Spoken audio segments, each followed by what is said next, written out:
let's build the proper brand and build foundation that businesses need. And when done correctly, you can scale a lot more efficiently, a lot easier. You'll grow better, faster, longer. So focus on the foundation and the growth will come. It's kind of my short answer. Welcome to the Art of Kaizen for Entrepreneurs, growing 1% everyday podcast. Hello and welcome to the Art of Kaizen for Entrepreneurs, how to grow 1% every day. Today, we're talking about how to build a rock solid foundation for your business online with Josh Weber from Big Red Jelly. They have a 3-step process that guarantees the growth of your business. Thank you, Josh, for joining us today. Thanks, Kyle. Happy to be here. You know, there's so much mystery and so much lack of direction of what is really needed today on the digital presence that build what we would call a solid foundation for you to grow, to be able to evolve, to be able to run paid ads, to be able to do organic correctly, and to have ownership of everything that you truly own as a business in the digital space. And it seems like you guys have really put together a structure that allows the business owner to understand that and build that foundation out so they can grow. Can you elaborate a little bit on how you started the business and kind of where this whole idea came from? Yeah. So short answer is, the digital space, and I'm sure many people will sympathize with this, it's kind of a double-edged sword, right? It can be overwhelming. There's so much opportunity, but at the same time, it's very overwhelming. It's complex. It's changing every day. It's hard to keep up. And at our core, we started as a full service marketing agency, and that has its challenges right in and of itself. But one hurdle we kept on bumping into over and over and over again was those foundational steps that you mentioned, Kyle. So it was almost like every client or business we bumped into, we could reverse engineer to some foundational issues. And it's really hard to market, to grow by that 1% every day, maybe, right? If there's cracks in the foundation, as it were. So several years ago, when COVID hit, there's a whole backstory there, but we decided to niche down and hyper specialize on, okay, hey, we're foundation builders here, right? So let's build the proper brand and build foundation that businesses need. And when done correctly, you can scale a lot more efficiently, a lot easier. You'll grow better, faster, longer. So focus on the foundation and the growth will come. It's kind of my short answer. I love that. Can you highlight a little bit on what the foundation really looks like? People today, I think they get confused sometimes on what they really need to be structured in the digital space so that they, one, have ownership, and two, can evolve past that. We tell most people think about, developing a website or having social pages, but there's a lot more granular aspect that I believe your team dives into when it comes to brand and the outline of what that company really is that is part of that foundation. Can you dive into that a little bit? Yeah, spot on. So our tagline is brand, build, grow. Starts with the brand. And when we say brand, we're really trying to evangelize. And I think that entrepreneurs and business owners are kind of coming around to this idea that a brand is so much more than your logo, right? Or your visual identity. At the end of the day, our definition of what the brand is, it's the perception that your ideal customers have of what you do, right? It's their gut reaction to your business. And there's a lot that goes into that. And you can see if you get that wrong, if the positioning is off, you're just fighting an uphill battle, right? So understanding who your customer really is, what are their emotional drivers, what are you truly best at, what are your competitors best at, and then positioning your company accordingly. There's been so many clients we've worked with where just a slight positioning adjustment in their market was the difference between 3x revenue and kind of fighting an uphill battle. So reverse engineer all the way to the brand. And we have a process we go through just in that phase to get that dialed in, and then everything becomes a lot more clear, right? Then you can start the build, then you can start growth, but start with the brand, obsess over the brand, right?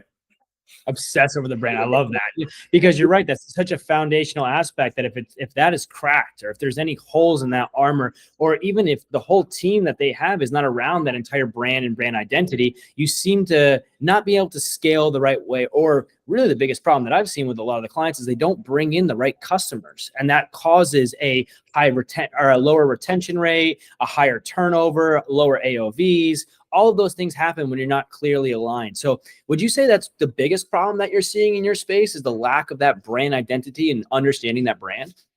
Yeah, I think it's those basic questions that we all know, or we know many of them, but we don't prioritize really jumping into, okay, who is my ideal customer, right? The Pareto principle. Who are those 20% of my customer base that are responsible for 80% of my revenue, right? On the flip side, we all know who there's those 20% of your customers that provide 80% of your headaches as well. So who is the tribe within your tribe, and identifying what they want, what you offer, and connecting those dots. I mean, your campaigns will be better, your return on ad spend will be higher, your conversion rates will be higher. That's like step one, right? What do you really do best at, and who is your ideal client, right? I use Hermes Paris as an example, the luxury clothing brand. They came out and announced that they spend 80% of their marketing budget on 5% of their audience, right? So they know who those loyalists are that will sleep outside the shop when the new clothing line drops, right? It's like, who is their tribe that's going to carry the brand forward? So we know these principles, we hear these things, but really taking the time, okay, pause, let's dive deeper and connect the dots here so that you can grow better, right?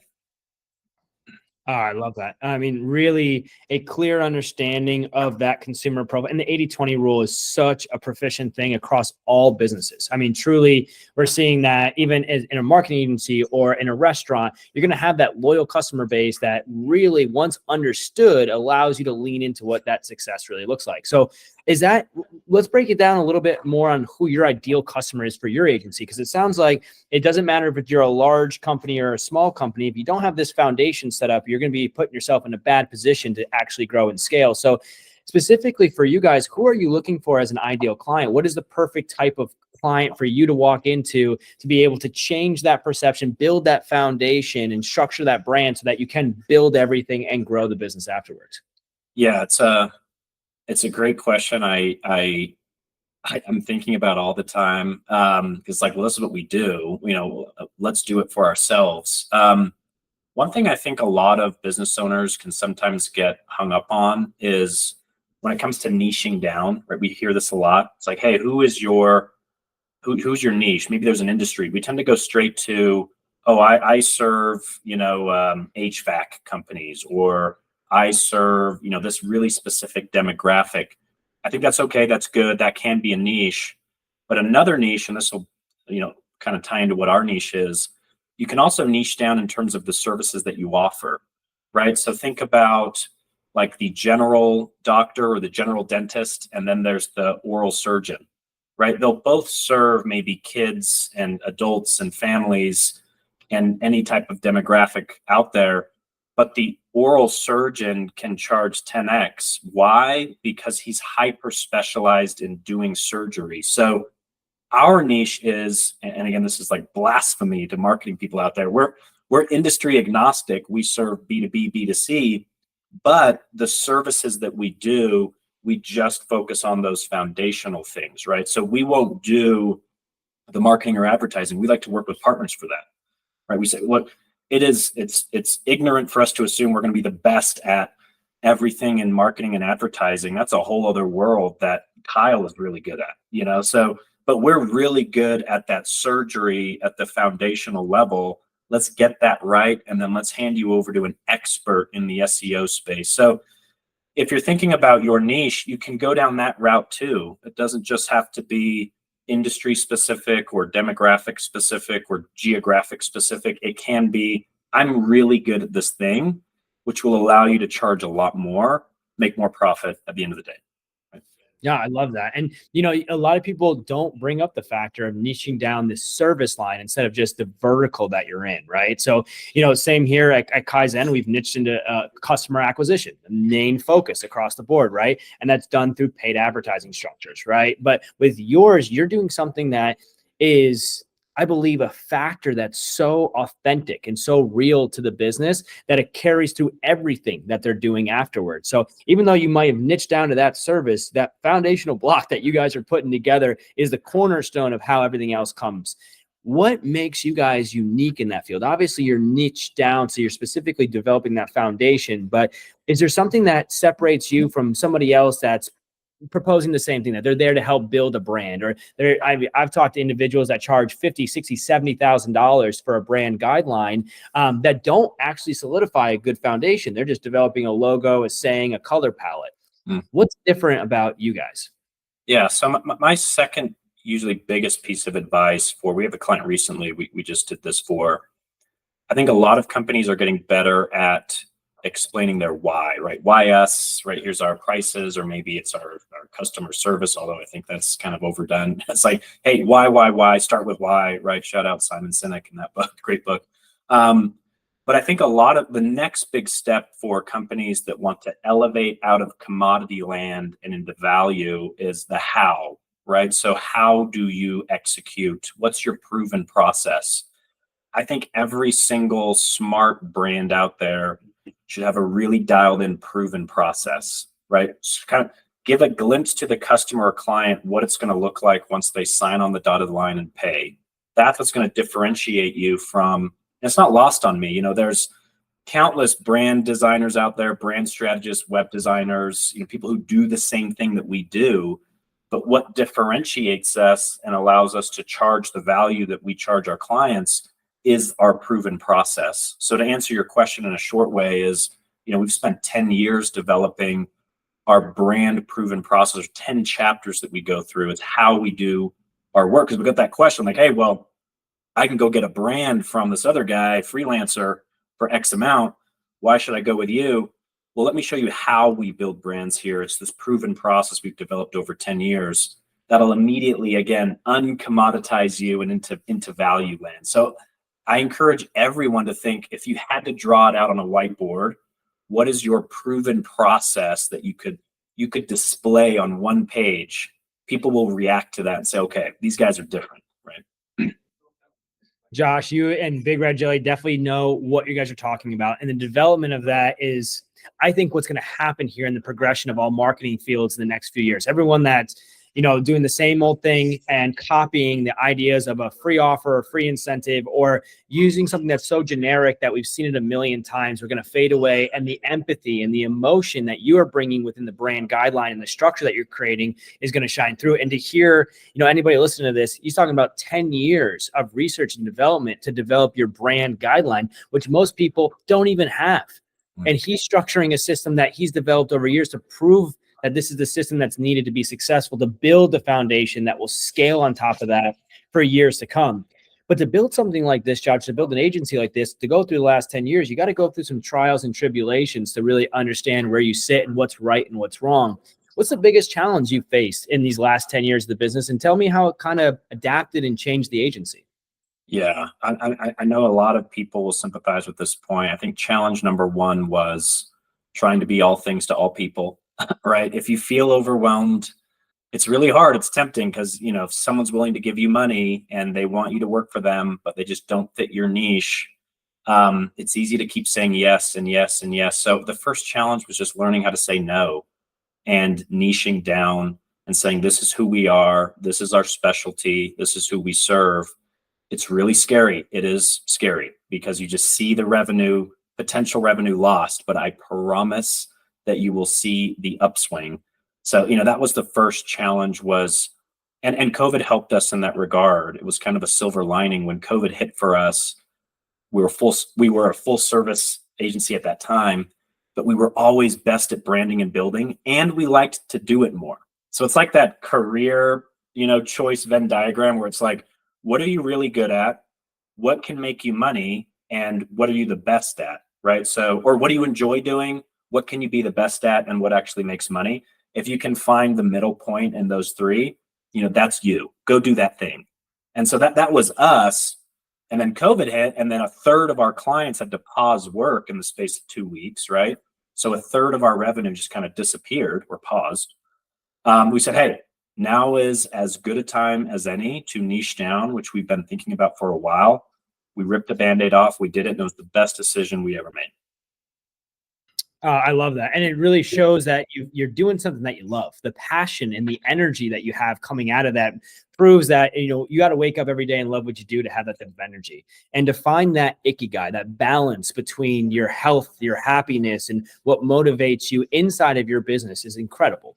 But there's a lot of changes happening. I've seen a recent AI that's coming in and developing brand guidelines. I've seen a lot of chat GPT that you can feed it a bunch of information to develop more of a vision, a brand story, and core values, but they all seem a little lackluster. I'm curious, as these AI tools develop and as the world continues to progress, where do you see your specific value in your agency going in the next 5 to 10 years?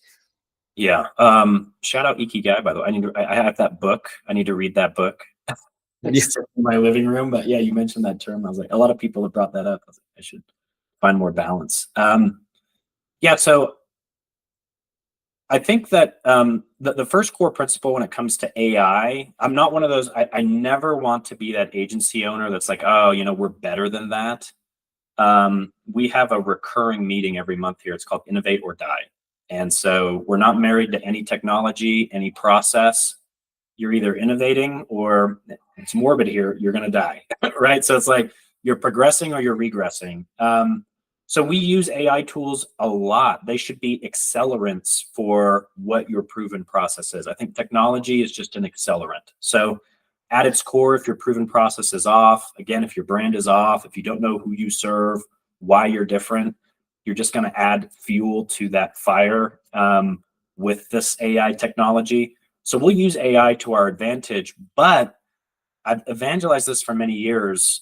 I think what we'll see in the agency space and the marketing space a lot going forward, there's going to be more value put on true strategy and true creative, right? So it's like, okay, wow, more tools, more overwhelm in the digital space. Business owners are still going to say, which ones do I use? How do I put them together? What's the bigger picture here? So I think it's smart for creatives or marketers, entrepreneurs to say, okay, value, true creative, and strategy. What does that really mean? Help your clients with those two things, because everything else is going to be commoditized, in my opinion. So, I mean, great insight. I mean, what I see, especially in your field, is the true synergy happening between sales, marketing, and brand, right? For so many years, we've had a synergy between, say, marketing and brand, and then sales was disconnected, or a synergy between the sales team and the brand, and the marketing was different, and they would run crazy offers that wouldn't align. But as we've evolved more, and as you say, as these businesses start understanding their why, right? And they're understanding that their why is a story that actually closes the deal. It's not the offer. It's not the individual incentive. There's too much competition and too much noise out there now where offers are seeming to fade a little bit, right? We'll come into a Black Friday, Cyber Monday season here in the next few weeks or next few months. And every year, the amount of revenue that's actually coming, the return on investment during those times are depleting and depleting and depleting. And that's because people are numb to these offers, but they're not numb to emotional tiebacks. And that's what you guys are building, right? What you guys are developing, Josh, I think is one of the foundational points that help excel every marketing piece that comes out of it, right? At Big Red Jelly, if you can hit that emotional tieback within the brand story before an asset is ever created, every piece of creative, every image, every vocal, every copy is going to lean into what that empathy is creating from the business and what you guys are looking to strive for. So I love it, man. I think that you guys are not only on the right path, but you're years ahead of the time developing out these foundational aspects that lean into that empathy and lean into an understanding what the business really is and how it correlates to the actual consumer. I got a bonus question for you. A little fun question. Have you ever read the book Atlas Shrugs? not yet. No. Okay. Don't recommend reading it. It's super fat. It's really, really big. But I've listened to it a few times. I've read a few articles, but the concept's incredible. The concept basically means that what if every business owner, yourself, me, that takes all the stress and the pressure of life and puts it on our shoulders and say, I'm going to run a business. I'm going to go above and beyond. What if one day we all just shrugged it off and decided we won't run a business? We're not going to take on employees. And every business fades away within a night. What business would you start tomorrow? Oh, man. Oh, what a good question. It's funny. I've been thinking about this I asked that question from my little brother. I think the more that I do this, the more I just enjoy working with people. insert kind of cliche here, but there's just psychology in everything that we do. Like at the end of the day, it's just how people think. I mean, you mentioned empathy. You sound like a true brand strategist to me, Kyle, by the way. Yeah, I love the way you think. So I think it'd be something tied to whatever I can do to work with people. I think I would go back into business or marketing or running an agency. But maybe I would cater it a little bit more to the psychology of it all, right? Maybe more consulting. And I'd probably find myself back into the branding space because I just enjoy blurring the lines between branding and marketing is just all about psychology. So maybe I'd be a therapist. Who knows? I don't know. So but true, again, your empathy is shining through, right? You're like, I want to help people. I've asked this question to a few others, and sometimes my answer is, well, I need to go to the gym, so I'm going to open a gym right away. Or I can't go without my coffee, so I'm opening a coffee shop right away. Right? You instantly lean into how to better the world, help the world, and get your gift out there. And I think that's so powerful. And it resonates with everything that you're doing at Big Red Jelly. I mean, if that question, any listeners, if someone answers that question with the first thing I'm going to do, if all the businesses end, is I'm going to go out there and help people, their agency is based around helping people. So Josh, I mean, just incredible to hear from this and understanding of how you built this business, the fact that you've niched down and created something that is unique in the space that should be at the highest value point for any business. If you're a business owner listening to this right now and you have not defined your vision, your core values, your brand guidelines, your understanding of how to communicate to the customer, your customer architect, your business architect, your vocals, all of these factors bring in what is a true brand and how the brand represents itself in the market. If you don't have this stuff figured out, or if you're questioning if you have it figured out, make sure you reach out to Josh at Big Red Jelly and connect with him. Josh, can you give us a little bit of an outline of how people can find you, as well as any other shout outs you might have? Yeah, go to bigredjelly.com. I love to have kind of free introductory consultations. I probably go way too long with those. I need to be more cautious with my time, but I enjoy it, and so if nothing else, go to bigredjelly.com, schedule a call with me, and we can geek out about your brand, right? We can just talk about the pain points that you're experiencing, do a little bit of a deep dive into your foundation. And if nothing else, I think you'll go away with some value adds and in a better place. So make sure you go to the website, check it out. He's just offering you a free, listen, this man has taken 10 years to build out these concepts and ideologies, and he said he'll sit down with you for free to nerd out about the process. Take advantage of that. Make sure you hit up Josh at Big Red Jelly on his website. Josh, thank you for your time. I really do appreciate it. If you guys have finished this video, make sure you like, you comment, and subscribe to the page. Thank you, Josh, and we'll see everybody soon. Thanks, Kyle.